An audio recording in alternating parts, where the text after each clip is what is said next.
Are you hearing no after no, or maybe not even getting responses at all from your podcast pitches? It's okay. Come join me in the conversation today because we are going to talk about the mistakes that most people make whenever they're trying to get on podcast. So let's get right to it.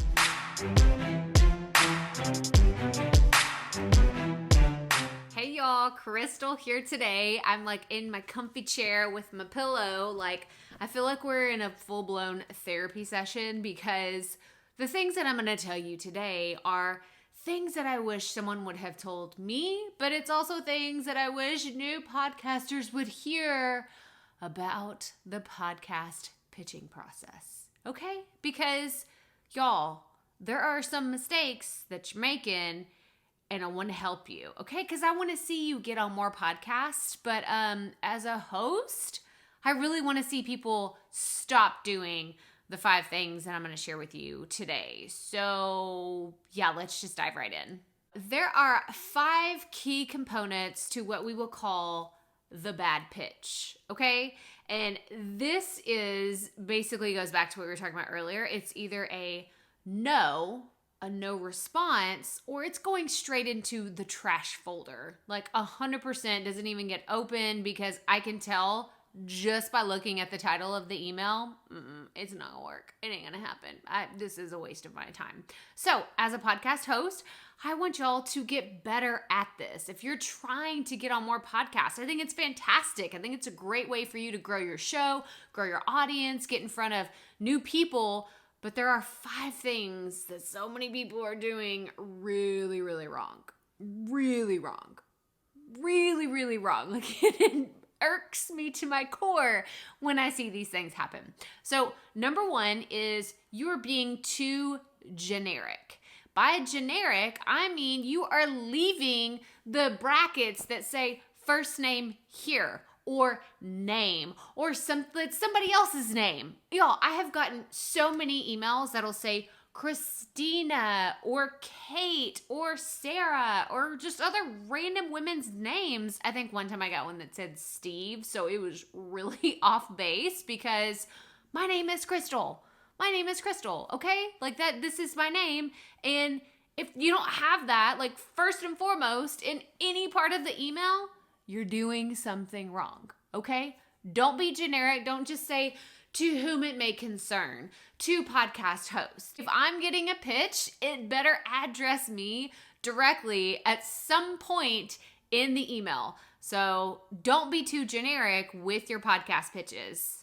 The second offense is probably just as bad because I can clearly tell that it is a template, okay? It is something that someone has probably taken a Google Doc, they've copied and pasted it, they've sent it to 50 podcast hosts, and they're just crossing their fingers that someone's going to take the bait, right? They're just really hoping maybe somebody will say yes to this generic template that I just threw together in 5 minutes and I just sent it out and I'm just got my fingers crossed it's going to happen. It's not. It's really not. It's going to go in the trash, or it's just not going to get any response whatsoever because I don't even have time to tell people, sorry, you can't be on my podcast. It just goes completely unread, or like I said, it just gets deleted. So don't be too generic and don't create pitches from a template. But let's clear something up real fast because I don't think all templates are bad. I'm just saying a copy and pasted template that doesn't have any kind of personalization whatsoever, that's bad, okay? I think if you find something that works well for you, it gets you on a few podcasts, absolutely go with that. Go with whatever's working, a template that you created. But I see lots of templates floating around all the time and they're this is guaranteed you to get on 25 podcasts. And I'm oh dear Lord, don't do it. Don't take the bait, please, because I would never look at this as a podcast host. So if you develop a template yourself and you know it's going to work, it has talking points and all the awesome things that you can offer as a podcast guest, that's fantastic. But don't use someone else's words, someone else's phrases that you would never say in an email just because it was in a template. Okay, that's enough about templates. Let's move on. Okay, the third point I want to make today kind of rolls up into the other 2, but it's not being personal. And when I say not being personal is I want to tell you what gets a yes in my book in order to have someone on my podcast. And that is, they address me. They clearly know who I am. They know who my audience is, and they know the type of content that we love to talk about on my podcast. Now, I'm not saying that someone has to have listened to all 200 plus episodes of the Proffitt podcast in order for me to tell them yes. But if they clearly have no understanding of who my audience is and the mission that we're trying to accomplish, then it ain't gonna work. Okay, it's not gonna work. And I don't care how successful you are or your boss is, if you're an assistant or somebody that would be sending the pitches out to podcast host.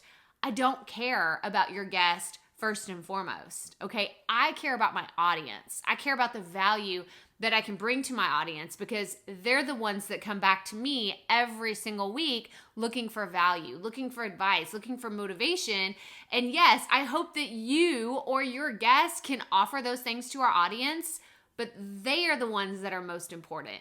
Not you, not your 8-figure business and your #1 New York Times bestseller and your Inc. 500. Like, all of that is secondary to me as a podcast host. I want to know what kind of value you can offer to the audience. So add a little personality to it. Add what will set you apart. Like, actually make it personal to my audience and the show that we are creating, and work yourself into the mix. Tell me how you can make the show better. Tell me how you and I can generate a conversation that will help my audience out. So I want you to tell me in the comments below, have you pitched other people to be on their podcast? And what was your experience like? Tell me in the comments, was it fantastic? Was it horrendous? Or as a podcast host, have you gotten a bad pitch? Like, I mean, no names. We're not name calling. We're not calling people out saying, oh, Terry from this podcast was absolutely terrible. No, we're not saying that. But I just want to know how you have experienced getting podcast pitches, because I want people to do better. I want you to get more yeses. I want you to have people saying, I can't wait for you to come back on my show. But first, we have to talk about the mistakes that people are making. So tell me in the comments below your experiences. Okay, let's get back to the video. Okay, I feel like all of these are just building on top of one another, but they all are very important. And the next one is not being relevant. This goes back to making sure that your pitch aligns with my audience and our mission.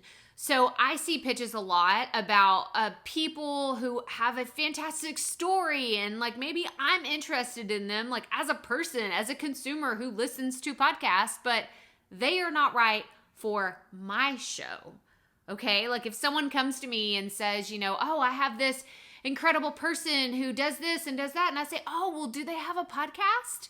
Do they know anything about podcasting? Can what they do be applied to podcasting? And they say, well, no. And I say, well, it's probably not going to be a great fit because we talk about podcasting around here a lot. So if you can't tie anything that you do back to podcasting in some form or fashion, it's probably a hard no. So make sure that your pitch is relevant to the host, to their show, and to the audience. The last and final key point that I have to share with you that I've already said a few times here, but it definitely needs its own item, is no audience awareness. This is really the fastest way for someone to get a no from me. Aside from calling me the wrong name or having something super generic, if they cannot tie what they do back to my audience and how they can help them and add value to the show, it's not going to work. It's not going to work at all. So keep this in mind whenever you're developing your podcast pitches. How can what you do be of value to the host of a show or to their audience, right? It even kind of goes through the podcast host. Like, yeah, they're important and they're special, but you're really there for the audience. And if you show up that way, you're going to have a higher probability of getting those yeses, being asked to be a return guest on people's shows, and for someone to say, man, I had a fantastic interview with someone and I'm going to refer them to other podcast hosts that I know that they would be a good fit for their show. So that's all I have for you today about creating better podcast pitches. I do want you to get more yeses and avoid some of these mistakes that we talked about here today. If you want to learn more about podcasting, make sure that you check out our Poddy Podcast Toolkit. This has so many incredible things to get you started on your podcast journey, and I would love for you to learn more about it. You can go to toolkit.crystalproffitt.com to learn more, but that's all I have for you today. So make sure and give us a thumbs up on this video if you found it helpful. Subscribe below. Make sure you hit that bell. That way you're notified every time we put out a new video all about podcasting and running your online business. Check out these videos right here. And as always, remember, keep it up. We all have to start somewhere.